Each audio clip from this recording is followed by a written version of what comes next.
welcome to Business Growth School for Service Providers podcast. I'm your host Ali Salman, and this podcast is brought to you by Rapid Boost Marketing, online marketing for service providers. Are you a dentist, realtor, lawyer, accountant? Do you provide services locally? Then this podcast is for you. Here we share strategies, tricks, and techniques on how to generate more leads and sales using online marketing.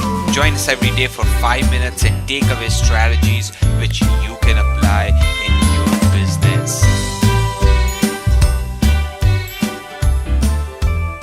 Hey everyone, welcome to Business Growth School for Service Providers. My name is Ali Salman. Super excited to have you guys today. Hope you're having an amazing day. And today we are talking about a marketing trick which is usually used by big brands out there. I mean, your Fortune 500s of the world, McDonald's of the world, Walmarts of the world, but usually not really much applied by small businesses and especially service-based businesses. I haven't seen these techniques applied with this angle in marketing at a smaller scale, but I do see these practices at a big scale, so bigger companies are applying it and they're having an amazing result. So let's talk about that, right? Okay. So what we're talking about is before I get into exactly the topic of today, let's talk about that how we make decisions as humans, right? Some decisions we make are emotional, some decisions we make are logical. Majority of them, 80 to 90%, are emotional. Very few of them are logical. So what do I mean by logical? Logical could be let's say choosing a school or a college for a kid, right? Okay, like a university or college for your kid to go to. You'll do your research and go in depth, and wherever you have to take the decision over time, you will think through it. You'll take your time, right? This is where a lot of logical decision comes in, right? Maybe when you're buying a home, right? So a lot of research you do, right? Schools, crime rate, things like that. There's a lot of logical decision. Emotional. Majority of the decisions are emotional.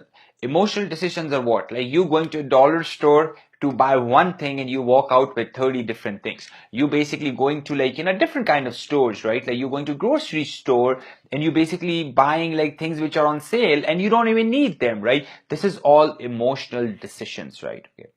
We also know another thing about humans, right? Okay, that we all have a thing called cognitive stamina. Here's what I'm going to give you an example, and we all have that, right?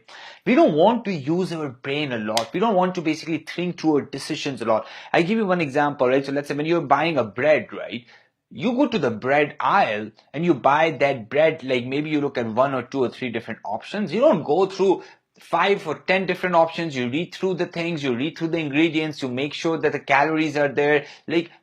What we do is we don't want to basically use this muscle a lot, and hence we go for convenience.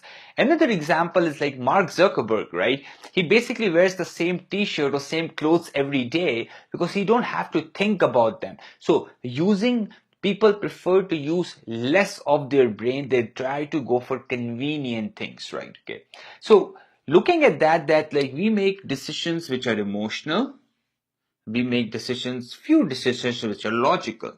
Also, we want to go for things which are more convenient. Looking at that, right, there is an art and science of influencing people's behavior and decisions, right? What is it called? It's called nudging, basically. You can nudge someone. And this technique has been used by governments, schools, businesses. So this is very widely used technique, right? Okay, and as I said, usually bigger organizations use it much more effectively than the smaller organizations because it's more like a sophisticated technique. It's not usually told in a marketing school or as a concept a lot, right? Or it hasn't been talked a lot about. Nudges, the concept itself was coined by a couple of guys in 1980, but this has been there forever, as long as humans have been here, right? Okay. So how does it what does nudging mean, right? Okay, and how it basically help influence people's buying decisions, right? So let's talk about smoking. I'm sure that people who have smoked, they see that on the pack, right, there's a pictures. And those pictures are pretty terrible, right? Like, someone have a cancer, like very bad pictures. And it has been proven that basically those pictures help people, smoke less. It has been proven across the board. So this is an example of nudging. It works really, really well. Another example is basically urinals, right? So I know, like, women usually have this complaint with the guys that, we go and we make a mess in the washroom. I'm sure your wife has that, your girlfriend has that complaint, right? So in Amsterdam, they did a study. What they did in urinal, they basically, have a sticker of a small bee, and you know what? We all like to aim. So what happened? The spillage around that area, right, was reduced by 80%. 80%. So people were aiming at that B, right? So this is again a nudge, right? This is again a nudge, right? It's a soft nudge for people to do, like, change their behavior slightly, right? Okay. But used very effectively. Let's talk about pricing. I don't know if you guys have ever noticed whenever you go to a supermarket, you'll always see the pricing ending at 95, 97, or 99. And Walmart also has that at 88, a rollback or something like that. So why don't they use absolute zeros? Easy, right? No, because this also helps psychologically. It's a nudge. It makes you believe that, like, emotionally you make that decision, right? And you end up buying more, right? Another example I'll give you in pricing is basically, so there's an example of food truck and they have a product called Bazooka Burger. Yes, Bazooka Burger. You know how much that burger is? That burger damn costs like $699.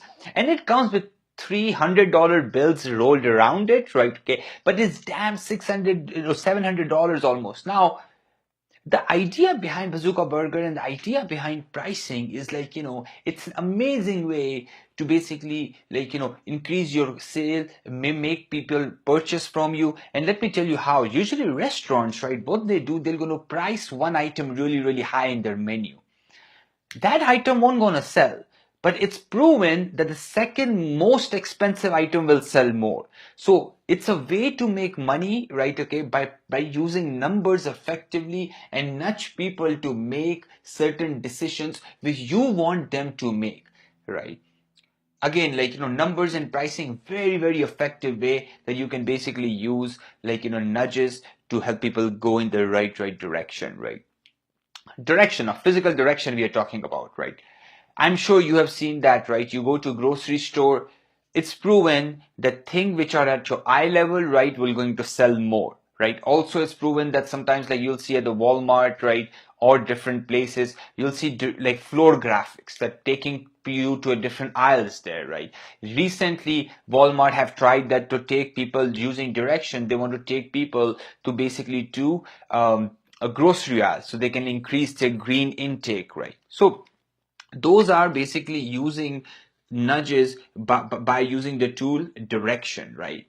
Also, another example of a default option, we call it, right? You go to McDonald's drive-through, right? They always offer you a medium drink. They don't ask you, they don't tell you, like, do you need a small one? They always by default offer you a medium drink. So this is again a soft nudge that the brand has thought about it, because again, through using cognitive stamina, because we don't want to use our brain a lot, we said, yeah, I mean, like, medium is good, right? Okay, Tim Hortons is the same way. Most of the fast food restaurants are the same way. By default, the options are, right, and in Subway too. Smart Subway people, they'll always start with a foot long, right? Do you need a foot long, right? So the idea here is that if you make people think less, they're gonna nudge towards decision you are taking, you want them to take, right, as a business.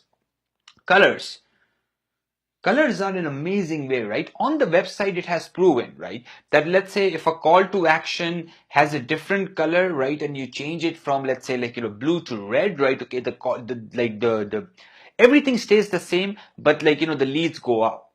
Again, this is a soft nudge because colors psychologically, right, basically makes us feel differently, right? We talked about in the last episode that, like, color red, like, increases our heart rate, right? So there's different colors make us feel differently. They change our mood, and brands can use colors effectively throughout their website, like your headings, your call to actions, your website colors, your color schemes, like so many things, right?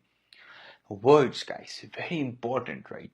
Now, words are another way where basically, like people can have a soft nudge, right? That like it's a very, very impactful way that you can basically like stir people to make a decision in a certain way. Another example is visuals. Visuals is like, I've enclosed two examples in there that like, let's say you see that on the garbage bins. When you see recyclables, there is an example of visuals. So let's say like, your water bottle, your like, recyclable. So people can, they sometime not uh, basically like sort garbage out as effectively if those visuals are not there. And this study was done by University of Pennsylvania, and what they figured that if they had a big pictures and actually like things which should go in this bin and things which should go in this bin, right? Okay, you'll see a picture in the show notes, right? It actually basically helped them sort out the garbage properly, and people start throwing like like food items in a proper garbage, recyclables in a proper garbage bin, right? So visuals are again very, very effective. Design is another way that you can basically design your customer experience, design your service, design your product in a way that basically people nudge towards using that, right? Again, the nudge is a soft emotional trigger you're doing. This is not the main reason they are buying. This is this other nudges, the small things basically you're doing throughout their experience, which basically helping you get the desired outcome you want from them, right? Okay. So how in the design? So there's an alarm clock out there. It's basically like designed like a dumbbell, right? And if you don't pick up, right, for 15 seconds, then that's when it shuts down. So if you have to wake up, right, and you really want to get up, this is an amazing alarm clock, right? It's a nudge by design. Another alarm clock I have seen is basically like, it's a dollar bill. If you don't get up, right, okay, it will basically like, shred your bill, right? So it motivates you to basically take that decision, desired action. Now, if all of these things you saw that, right? You saw there is one thing in common. What is that? It has to be a win-win situation. Win-win situation for the person you are, your potential customer, win-win situation for the business. In all of these examples, right? Like, smoking example, it's a win-win situation for the governments out there. It's a win-win situation for the person who's smoking, because they also realize there's a reason those images are there, right? Because like, there's a good intention behind them. Urinals, exactly same thing. Pricing in numbers, right? Okay, now, again, it's an intention, but again, it's a win-win situation. Direction, colors, words. We're talking about actually words, right? I'll give you one example. Costco tried that. Whenever they have written that you cannot buy more than 6, or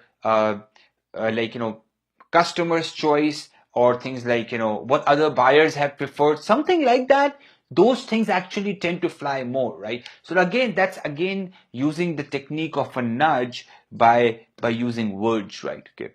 Visuals and design. All these examples are in the show notes, probably the examples I haven't went through. Make sure you guys go and check it out, right? I'll catch you in the next episode. Have a good day. Make it count. Bye-bye.